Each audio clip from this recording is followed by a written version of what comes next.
Hey everyone, got a new purchase from Harbor Freight and I'll show you what it is. Just picked up the new 11,500 watt Predator inverter generator. This is the biggest one that they offer at Harbor Freight. And if you keep watching, I'll show you why I bought it.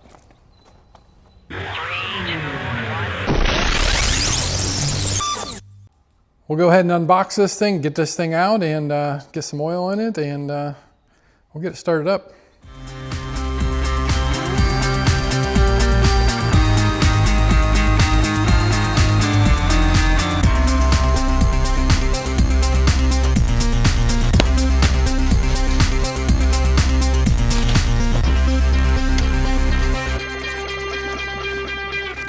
We'll go ahead and get this filled up.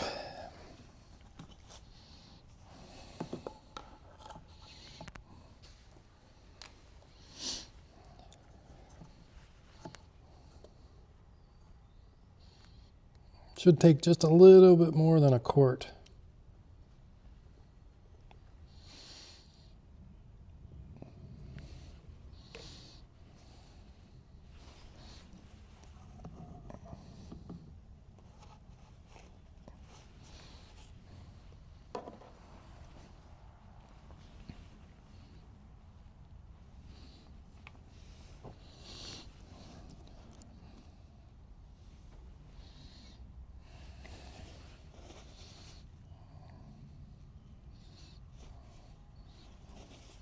Oil level looks good. So guys, I gotta take the generator all the way to the other side of the yard over there. I can wheel it over there, but you got a tractor. Let's just make it easy. So we'll go ahead and get this over there and set up and get it fired up.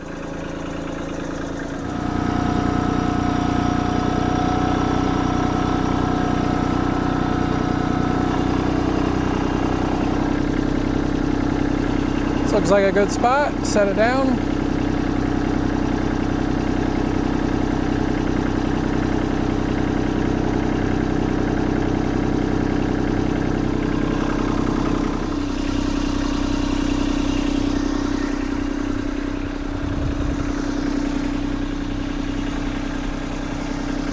Oh, better put the brake on. Generator, roll away.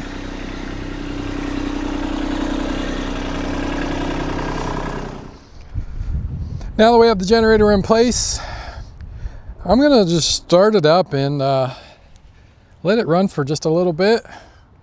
I don't really want to put any type of a load on it for, you know, at least the first half hour or so. But we'll get it running, first start here, and see what it can do.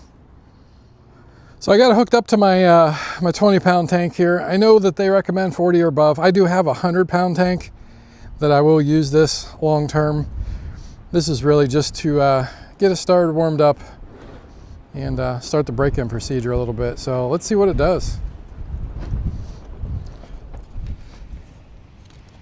So we'll switch this to propane. Let's turn our valve on.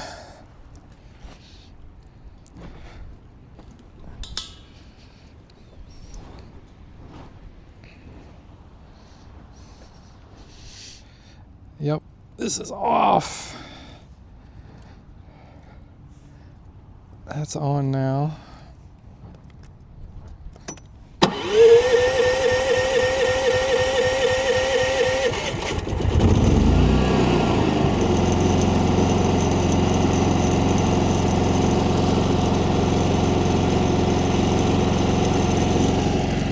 There we go. We'll let this warm up just for a little bit and then we'll plug it into the side of the house, turn some breakers off first, and put a small load on it. The generator's been warming up here for about 20 minutes now, so should be good. Manual says just to warm up 5 minutes. I'm gonna go ahead and plug in the electrical here to the side of the house. We'll get that connected up and get it connected up to the generator. Actually, before we do that, I'm gonna flip the breaker for the 50 amp.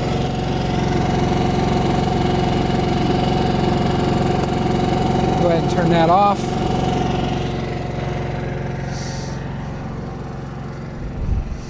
And we'll go ahead and plug in the house side here.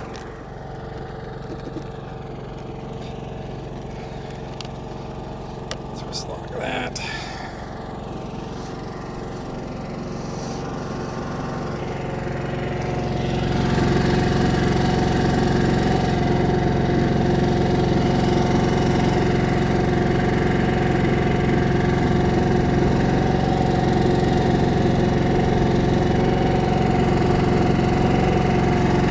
So interesting, what I found out with my plug, because it's not a straight plug, is it doesn't want to seat all the way. This plug came off my camper. I do have a surge protector, so I'm just going to go grab that and plug it in. That should allow me to plug the plug then into the surge protector. So yeah, we got the surge protector plugged in now, and that worked a lot better. I'm gonna have to see if they have an adapter of some sort, or an extender. That way I won't have to use that surge protector on there. I do have my interlocks switched over, so I should be ready to flip on the breaker for the generator here.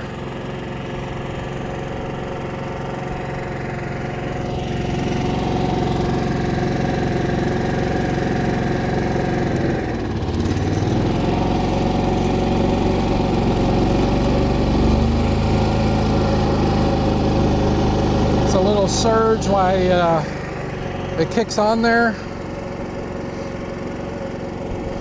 Still running in eco mode though.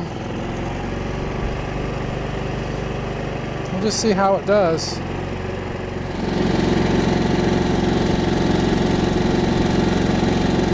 Looks like we're pulling 1.3 kilowatts right now. So 1.3 kilowatts, that's pretty low usage. I don't have really anything turned on extra in the house right now, but I'm gonna walk in there and see what things look like. I'm out in my house garage right now, and you know, I mentioned at the very beginning of the video, I purchased this inverter generator, and this is why. Reason number one is my lights in here are LED in the garage, and with my open frame, these lights did flash. Now it was a pretty quick flash. Didn't really bother me a whole lot, and you will not be able to see this in the video, but right now these are on solid. Like, you cannot see any flashing at all. So that to me tells me that that power is very consistent and very pure. So no problems with that. Something very minor, but let me show you a couple other things that I noticed. I didn't have any problems with computers or TVs or anything like that on the open frame non-inverter, but I, for some reason, had an issue with this stove. And what was happening was the clock on it would reset, and it just kept saying, reset the clock time. So you set the clock time, hit start, and then 10 seconds later, the stove would just start beeping again. Reset clock time, reset clock time. And the cycle would go over and over and over. The beeping would never stop. I ended up having to turn the breaker off on the stove because it was so annoying. And you know, in an emergency power situation, if you need to use the stove, you need to use the stove, and that would be very annoying to have to deal with. With this inverter generator, it works just like it would on normal power, no problems at all. I'm down in my basement at my breaker panel. I did want to show you guys the interlock. I do have it activated right now, so this is my main power from utility. That's switched off. And then this is my actual 50 amp for the generator itself. So with that switched off, it allows me to flip this plate up and flip this breaker on. And right now, I currently have every breaker on in the house. I'm not using everything, but I do have every breaker on. I did not have to flip any of those off. I'm gonna go ahead and show you one of the main reasons why I had to buy an inverter generator versus my open frame that I had. I'm at my furnace here, and you know, this is a high efficiency furnace. I think it's probably like a 92 plus. And these high efficiency furnaces, they do have some DC motors in them. And I'm gonna play a clip when I was testing with my open frame generator the furnace had just a little bit of a noise coming from it. Let me play that clip right now.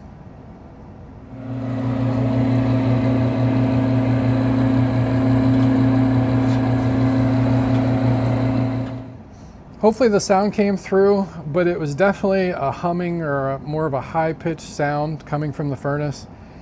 And last time I had to use the open frame, I did kind of narrow it down, and it's coming from, or it was coming from, this inducer motor.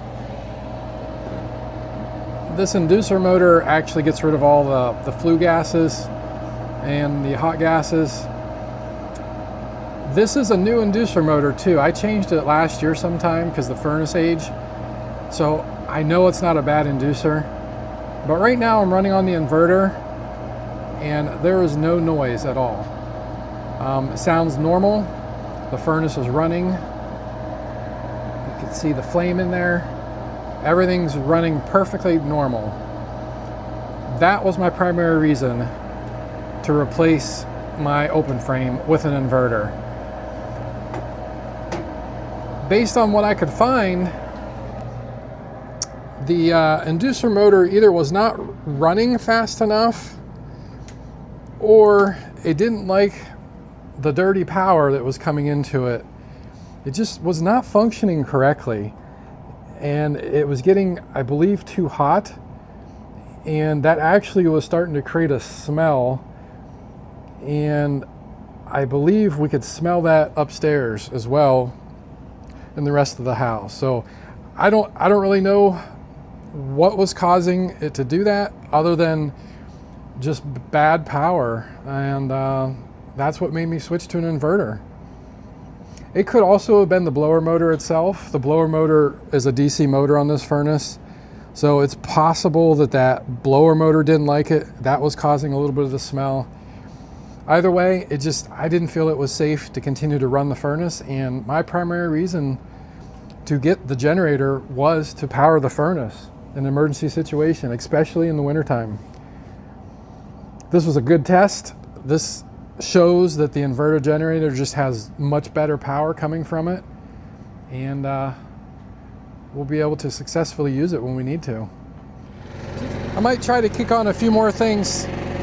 You know, I'm nowhere close to 75%, and see if the generator kicks up a little bit in noise. I did turn the microwave on inside.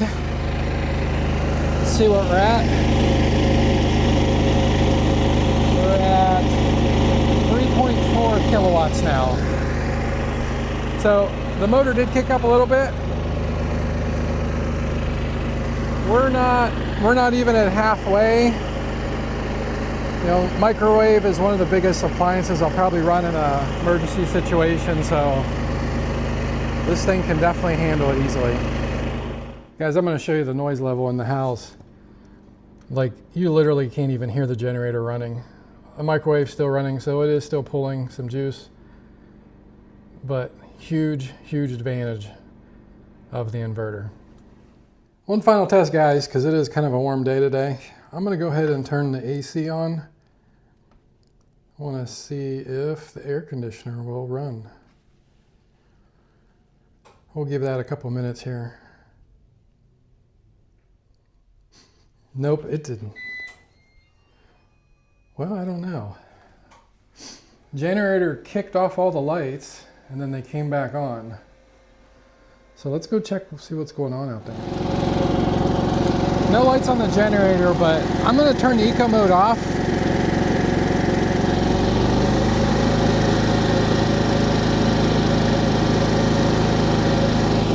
We'll give it a few minutes here, see if that AC kicks back on, and see if it can handle it. Well, even in non-eco mode, the generator just cannot handle the AC. I believe I have a 2.5 ton unit.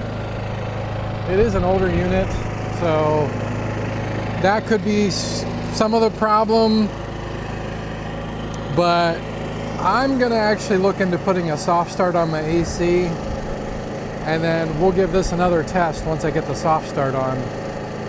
But otherwise, the generator runs great, powers everything else in the house successfully, and very happy with it. Well, that wraps this video up. I hope you enjoyed it. If you did, give it a thumbs up and consider subscribing.